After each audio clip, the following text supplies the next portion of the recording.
Hi dear students, good morning to one and all. Dear students, in the last part of video, we have studied about the aromatic hydrocarbons and we discussed all aspect of aromatic hydrocarbons with its classification, chemical reactions, as well as what will be the orientation of incoming electrophile on monosubstituted benzene or the monosubstituted aromatic compounds. Dear friends, now in this part of the video, we would like to discuss about the topic which is entitled as the solid state chemistry. Here in this part, briefly we will discuss about the different types of the solids, their various properties with suitable example, and we would like to explain the solid state or the solid substances into different types, and we will discuss particularly about the crystalline substances in this topic. So dear friends, we will discuss about the solid state chemistry in this part of the video. If we will discuss about the solid state chemistry, then we will come to know that the solid substances are classified as crystalline substances or the crystalline solids and amorphous solids. As far as concerned with the crystalline solids, these are the homogeneous portion of the solids having a very regular, definite arrangement of their particles and to form symmetrical and geometric form known as the crystal. And the aggregation of such large number of minute smaller crystal is called as the crystalline solids, and the examples of the crystalline solids are salt like sodium chloride, sulfur, ice. These are the examples of crystalline substances. Actually, we are all aware about these crystalline substances. If we will look at the different properties of crystalline substances, then you will come to that the constituent particles of the crystalline substances are arranged in a definite geometrical pattern throughout the three-dimensional structure, and that's why it gives a particular shape to this crystal. The crystals on melting expands in volume by the 10%. This is the another important thing regarding with these crystalline substances. Again, the crystals are bound by the surface that we call it as the face, which are planar and arranged in definite pattern. The crystals are having definite geometrical order as well as sharp physical constant like melting point, and when these are subjected to mechanical stress, the crystal tends to fracture. Regularity in the arrangement of the crystal is essential property of the crystalline substances, and these crystalline substances are anisotropic. It means that their properties are different in different directions. So this is very important regarding with the different properties of crystalline substances and like optical activity. Here regarding with amorphous solids, these are the solids whose constituent particles do not having a particular arrangement in its constituent in its structure, and these are called as amorphous solids. Examples of amorphous solids are rubber, plastic, glass. And if we will concern about the different properties of the amorphous solids, then these solids are the supercooled liquids. Supercooled liquids in the sense these are the substances which are cooled below its freezing point, then and then these are present in the liquid form. That's why these are called as supercooled liquid, in which the forces of attraction is very strong and hence these are rigid in the nature. These amorphous solids having the absence of regularity in the arrangement of its particles in its structure, and they do not have the sharp melting point. They show the wide range of the melting point.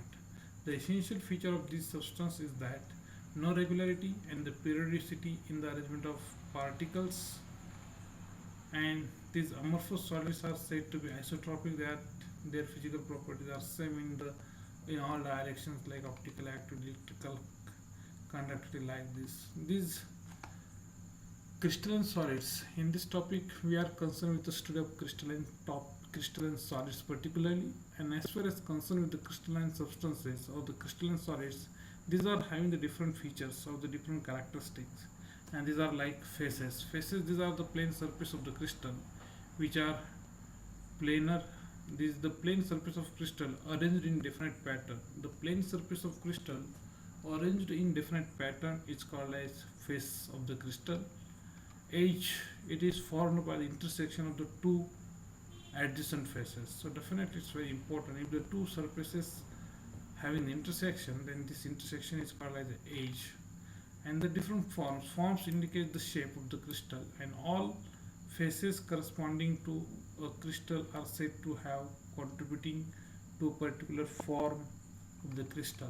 And interfacial angle, the angle between the two normals or the two faces, it is simply the angle between the two normals to the two intersecting surfaces are called as interfacial angle. And another one is zone and the zone axis. The set of faces of the crystal are called as the zones. So particular number of faces is called as zones, and these must meet in parallel edges. A line drawn through the center of the crystal having the direction parallel to the edge of the zone is called as zone axis. And if we consider the number of faces, edges and interfacial angle of a particular crystal, then these are related by the equation F plus C is equal to E plus 2. F is the number of faces, C is the number of interfacial angle, and E is the number of edges of the crystal. Dear friends, these crystalline substances or the crystals with their properties can be studied in the branch, and that branch is called as crystallography. So this crystallography is the branch which deals with the study of different geometrical pattern or the geometrical form and the properties of crystalline substances. So in this branch we deals with the study of crystals and their properties. So this crystallography depends upon some fundamental laws. Particularly it depends upon the three fundamental laws.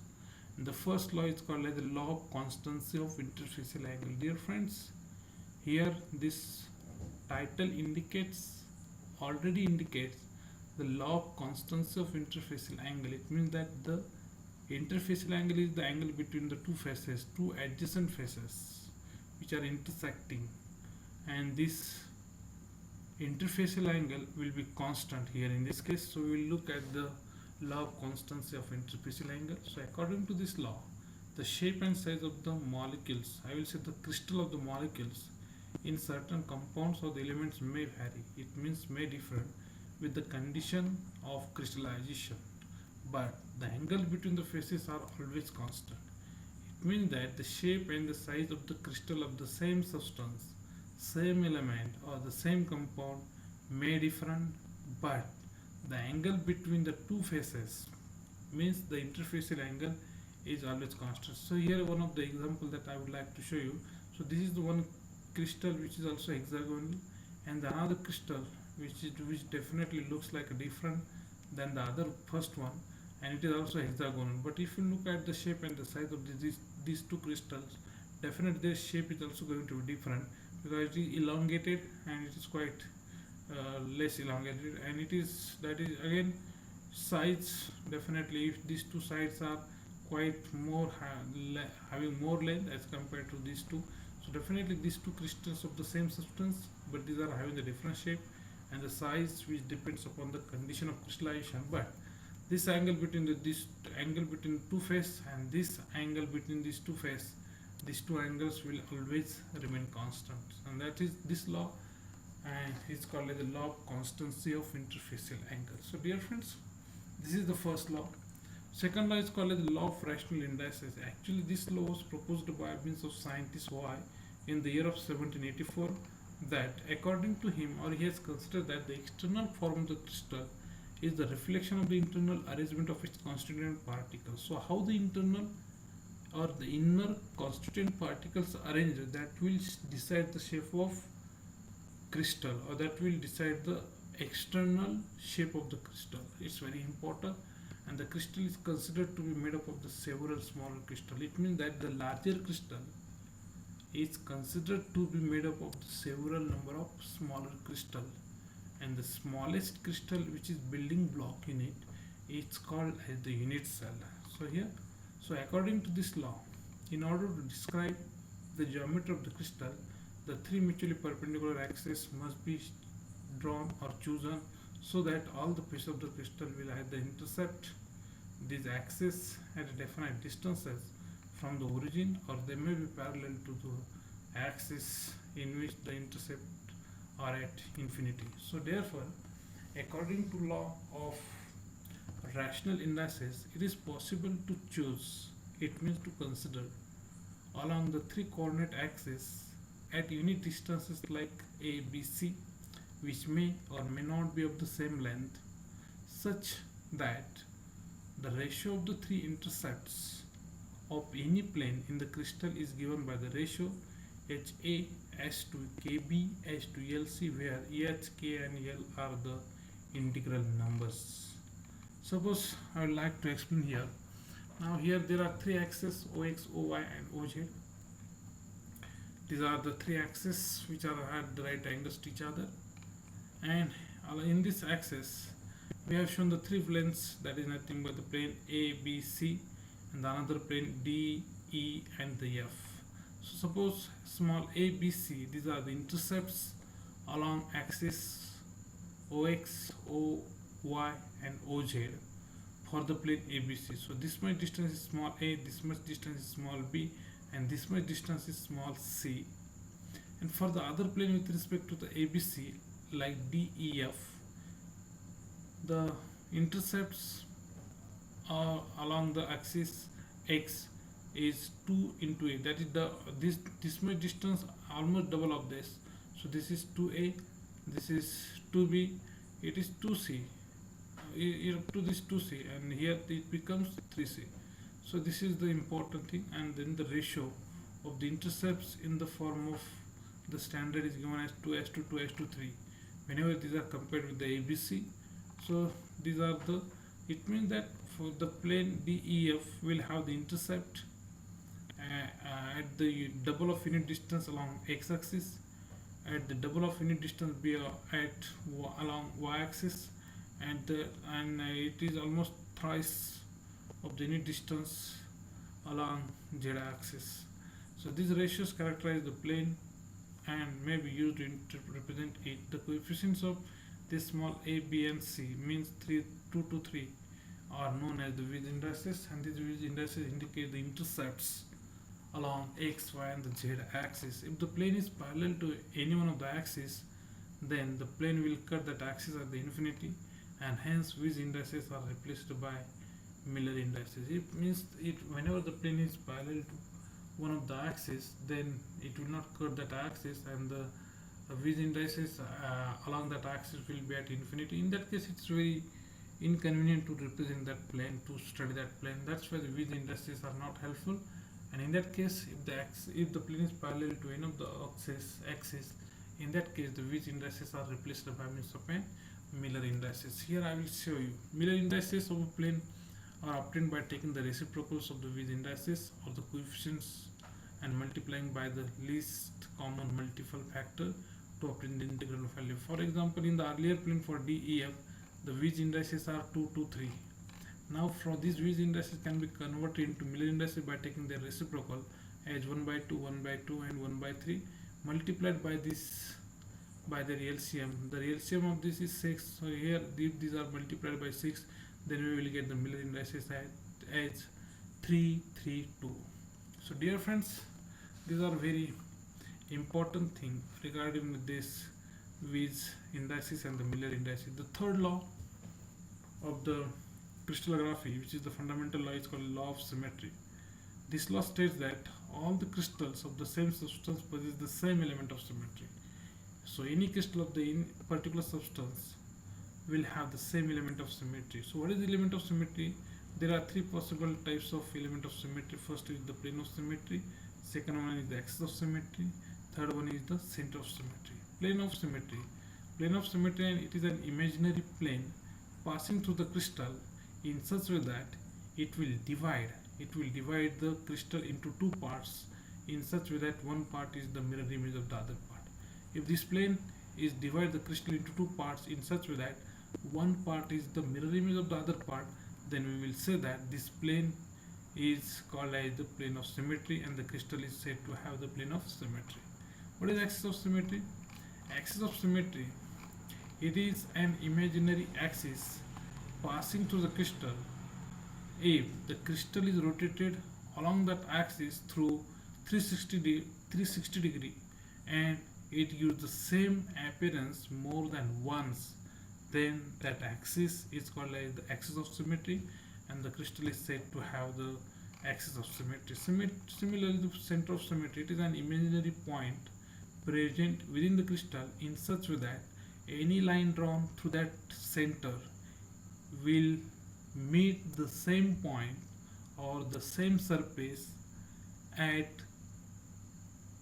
same distance in opposite direction. It means that it is a point within the crystal through which if the lines are drawn, then it will meet the same point or the same surface in opposite direction at the same distance. Then this point is called like the center of symmetry, and the crystal is said to have the center of symmetry. And the total number of planes, axis, and the center of symmetry possessed by the any crystal is called like the element of symmetry. So total addition of plane of symmetry, axis of symmetry, and the center of symmetry is called as the element of symmetry. For example, the cubic crystal of sodium chloride having total 23 element of symmetry, while the crystal of copper sulfate has no any element of symmetry. It means that it has the zero element of symmetry. What is the space lattice? Space lattice, or it is also called as the crystal lattice, is defined as the highly ordered three-dimensional structure formed by the smaller points of the smaller units. So three-dimensional structure of the crystal is called as the space lattice, and hence the space lattice may be regarded as the indefinite set of points repeated regularly throughout the space, and the points signify only the location of the constant particles or the atoms but not their actual size. So this is the one crystal lattice, and the base and the single unit of this crystal lattice is called as the unit cell. So smallest geometrical pattern of the crystal, which when repeated in three dimensions will generate or would generate the complete crystal, and this smallest geometrical pattern is called as unit cell, and the complete whole structure is called as the crystal lattice. So hence a unit cell is a simple unit of the space lattice, which when extended in the three dimensions, it produces the entire space lattice. And the smallest crystal, which is building block of the unit of building block of the crystal, is called as the unit cell. So again we have the crystal system, different crystal system based upon the relationship between length, angle as cubic, tetragonal, orthorhombic, monoclinic, triclinic, hexagonal, rhombohedral, and these are the relationship between their lengths, angles with their specific examples.